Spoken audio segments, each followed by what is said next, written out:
On an autumn afternoon at Marble House in Newport on 12th of September 1893, the light in the Beaux-Arts drawing room fell in sheets of pale gold across white marble and gilt. 16-year-old Consuelo Vanderbilt sits perfectly straight in a Louis XV chair, gloved hands folded just so, while Alva Vanderbilt watches from the doorway. The posture now seems effortless, but it was purchased years earlier with what she would later call a horrible instrument, a steel rod strapped down her spine during lessons to force her back upright. On the writing table beside her lies a volume of French exercises and a folded clipping from a New York Society column, noting the Vanderbilts' Newport entertainments. Consuelo adjusts the pearl buttons on her gloves, a small, practiced gesture, half ritual, half armor. Beyond the tall windows, the Atlantic glitters. Inside, every movement has meaning.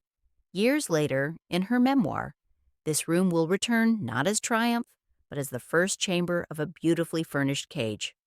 On a cold morning in March 1879, in the William K. Vanderbilt House at 665th Avenue, New York, 2-year-old Consuelo Vanderbilt is carried past carved stone doorways and French tapestries toward the nursery.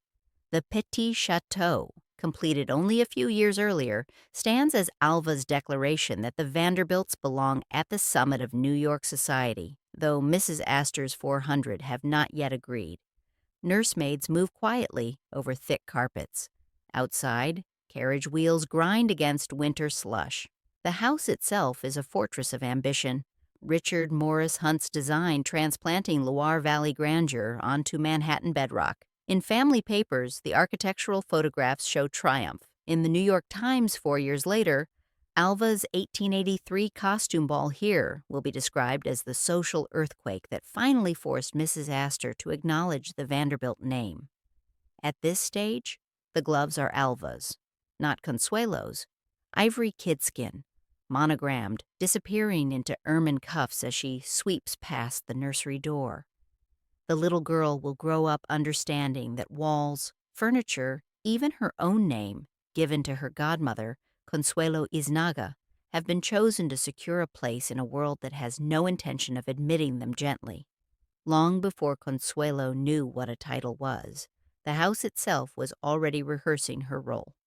By 1885, in the upstairs schoolroom of the Fifth Avenue house, the experiment in creating a perfect daughter had grown harsher.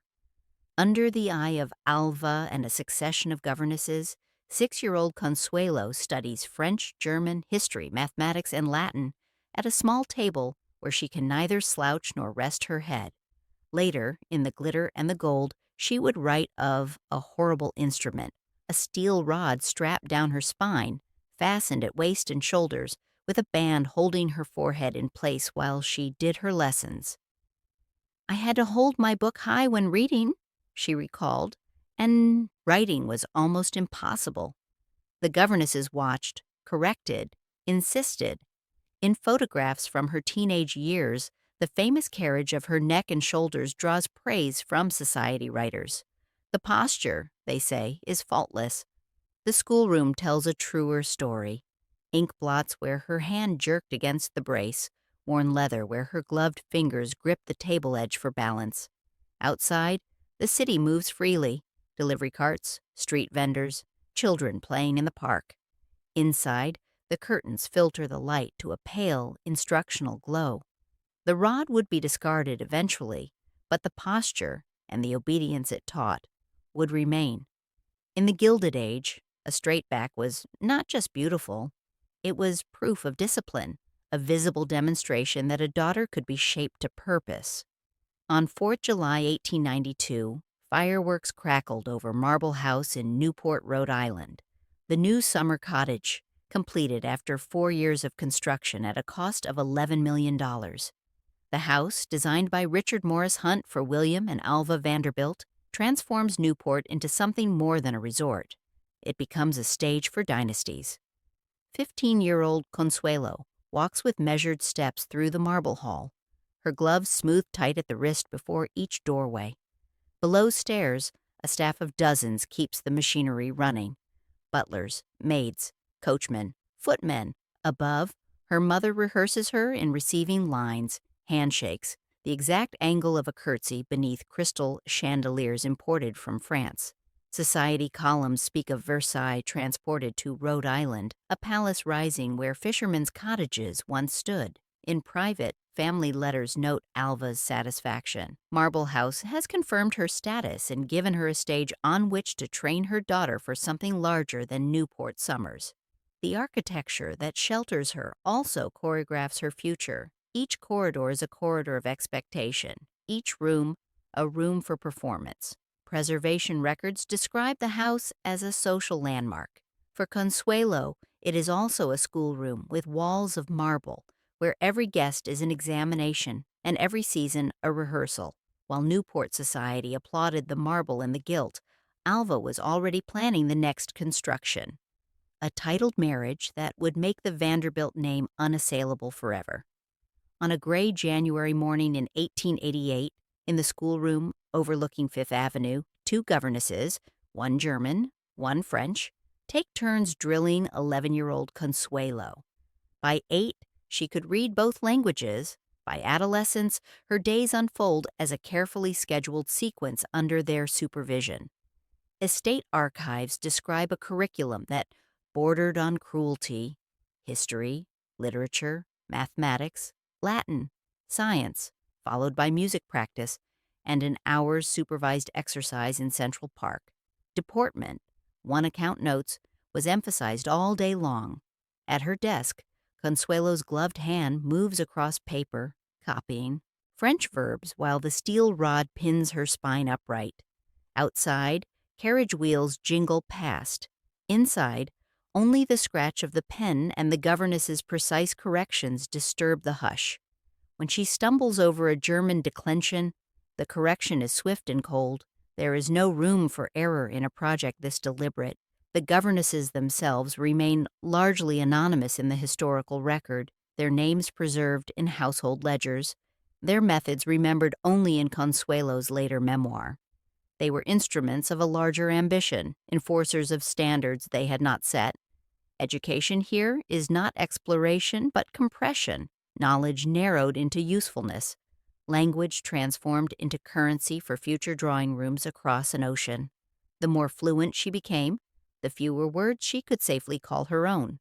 By spring 1890, the Petit Chateau's music room became another classroom. Under the guidance of a hired piano teacher, Consuelo practices scales and etudes on a gleaming instrument whose maker's name appears in household inventories. Her gloves lie neatly on the closed lid, fingers aligned. Her bare hands strike the keys in controlled, exact movements. In her later memoir, she would remember hours of practice as part of a larger training in deportment and accomplishments. Each piece of music a rehearsal for future salons where American heiresses would be judged by European standards they had not helped create. In the evenings, when guests arrive for intimate musicals, the same room transforms. Candles glow on gilt sconces, silk gowns rustle, and the young heiress is invited to play. Applause comes politely, predictably. Somewhere between lesson and performance, she learns that art is less expression than proof, of breeding, of diligence, of readiness to please. A society columnist attending one such evening notes in print that Miss Vanderbilt plays with admirable technical precision and the quiet grace of a young lady of her station. What the column cannot record is the weight of that grace, practiced until spontaneity itself becomes impossible. The piano prepared her for salons abroad, but it could not prepare her for refusal. In her early teens, sometime around 1892, Consuelo dars to protest the severe gowns her mother chooses. According to biographical accounts and her own recollections, Alva's response is swift. When challenged over clothing, she tells her daughter, "I do the thinking, you do as you are told." Physical punishment for minor infractions follows, discipline delivered with a riding crop when obedience falters. Dressmakers' bills preserved in family papers record the Parisian houses supplying the Vanderbilt wardrobe. Worth, Duchess, names that carry weight in both hemispheres. While society pages praise the exquisite taste and perfectly suited gowns, the girl wearing them has no say. Before each fitting, she pulls on her gloves and holds still while fabrics are pinned and seams adjusted. Her body a mannequin for ambitions not her own. The silence in her surviving letters from this period, polite, dutiful, never critical, is its own archival trace. They show a young woman who has learned that even on paper, disagreement is dangerous. Clothing was not merely ornament, it was made visible in silk and whalebone, a daily reminder that her body belonged to a larger strategy. The hands that adjusted her gloves would later sign a marriage contract she could not escape. On an evening in August 1893 at Marble House, Alva stages a smaller version of the society entertainments for which Newport is famous. Invitations, preserved in collections of Gilded Age ephemera, list a musical and supper. The guest list includes familiar Newport names and a scattering of European visitors whose presence hints at transatlantic ambitions. Consuelo, now 16, stands at the foot of the grand staircase, gloved and poised, repeating the phrases drilled into her. "How do you do?" "So pleased you could come." Her mother watches from the landing, noting posture, smile, the exact pressure of a handshake. Servants open and close doors with practiced silence. Crystal glasses chime softly. The sea wind presses against shut windows. In society columns, these evenings are praised as models of refined hospitality. In a later memoir passage, Consuelo would describe them instead as rehearsals, the training ground for a role whose script had been written without her consent. Before she ever hosted a duke, she learned to host an idea of herself. Perfect, unreadable, endlessly gracious. In the spring of 1894, passing through Paris after the family's travels in India, Consuelo's formal debut took place. At 17, she is presented in Parisian society rather than in New York, a choice that aligns neatly with her mother's increasingly international ambitions and the understanding that titled European suitors attend Parisian salons. French newspapers record American fortunes parading through European drawing rooms. Among them, the Vanderbilt name appears with growing frequency. The dresses, the carriages, the hotels are documented in fashion pages and travel accounts. What escapes the printed record is the private moment when, alone in a rented hotel room, she removes her gloves and looks at the red marks around her wrists, feeling both dizzy with attention and strangely absent from her own story. Her later writings remember Paris as dazzling, exhausting, and faintly unreal, the first time she understood that she herself was part of the spectacle on offer. Her youth and fortune displayed like merchandise in a very refined market. Debut was less an arrival than a display. The audience would soon include a man whose debts matched her dowry. Chapter 8, 202 words. By early 1895 in New York, Consuelo had fallen in love with Winthrop Rutherford, an American of impeccable social standing, but no title and no fortune equal to Marlborough's needs. Sources agree they were secretly engaged. When Alva discovered the match, she intervened ruthlessly. Biographers describe how Alva intercepted her daughter's mail, forbade meetings, and when Consuelo attempted to elope, locked her in her room. In later testimony during the annulment proceedings, Alva would admit without apparent remorse, "I forced my daughter to marry the Duke. I have always had absolute power over my daughter." Behind the locked door, the familiar tools of her upbringing surround Consuelo. Schoolbooks, music scores, carefully pressed gloves on the dressing table. The same training in self-control that once made her an ideal pupil now traps her. Even in private, she cannot quite imagine defiance without catastrophe. Love offered her a way out, but obedience had been rehearsed for too many years. To break her resistance, Alva would invoke not duty, but death. In September 1895, the ninth Duke of Marlborough, Charles Spencer Churchill, arrived at Marble House. Historical accounts place his proposal in the house's Gothic room, a dim, ornamented space designed to display medieval objects, an appropriate setting for a transaction disguised as romance. By this point, Alva has calculated the match's advantages with precision. Marlborough, heavily indebted, needs Vanderbilt money to save Blenheim Palace. The Vanderbilt name will be anchored forever to a ducal coronet. Financial records show the scale. a marriage settlement of $2.5 million in trust for the Duke, with guarantees of income for Consuelo, part of a larger flow estimated at $20 million from William K. Vanderbilt to the Marlborough household over time.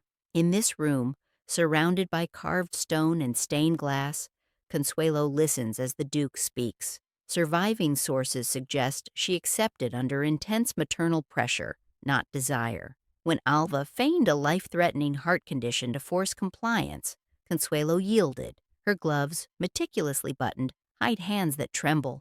The setting evoked chivalry. The reality was transaction.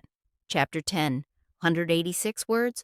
On 6 November 1895 at St. Thomas Church on Fifth Avenue, Consuelo Vanderbilt married the Duke of Marlborough before crowds so dense that police struggled to control them. Contemporary newspapers describe the church transformed into a fairyland of flowers. Vogue devotes pages to the ivory satin gown with its 15-foot train. Behind the spectacle, multiple records converge on a different image. Consuelo weeping as she walked up the aisle, her objections finally silenced only when Alva's staged illness produced the required submission. The press celebrates an American Duchess. In private, the bride feels only dread. As the couple leave the church, Consuelo raises a gloved hand to the crowd. The gesture, captured in photographs, looks like triumph. To her, it is a salute to inevitability. Years of disciplined courtesy had prepared her to endure this day beautifully. They had not prepared her to refuse it. The title would change her. Addressed from Fifth Avenue to Oxfordshire, it would not grant her freedom. By 1897, Consuelo was installed at Blenheim Palace in Oxfordshire, having given birth to her first son John, the future 10th Duke. Architectural histories describe Blenheim as a national monument. For its new Duchess, it is also a maze of obligations funded by her family's fortune. The Duke, she later recalled, told her after the ceremony that he married her to save Blenheim, and that he despised anything that was not British. The training in languages, posture, and charm now sustains a marriage in which affection is scarce. Her gloves, once symbols of debutante polish, become armor she wears at state dinners, hiding clenched fingers and carefully composed restraint. The palace her dowry preserved became the larger, colder version of the cage first built in a New York schoolroom. In the early 1950s, long divorced from Marlborough and remarried to Jacques Balsan, Consuelo worked on the manuscript that would become The Glitter and the Gold, published in 1953. On her desk lie old photographs and letters. In one chapter, she returns to the child in the rod, recalling the horrible instrument that forced her back straight. By now, Marble House is a museum. The testimony Alva gave, "I forced my daughter to marry," survives in legal records, belated admission of a system that shaped women as instruments. Consuelo's pen moves steadily. She sets down not rebellion, but anatomy of a childhood in which refinement was both achievement and restraint. In Newport today, under Marble House's high ceilings, a glass case holds pale evening gloves from the Vanderbilt era. They are empty, fingers slightly curved, forever waiting to be filled.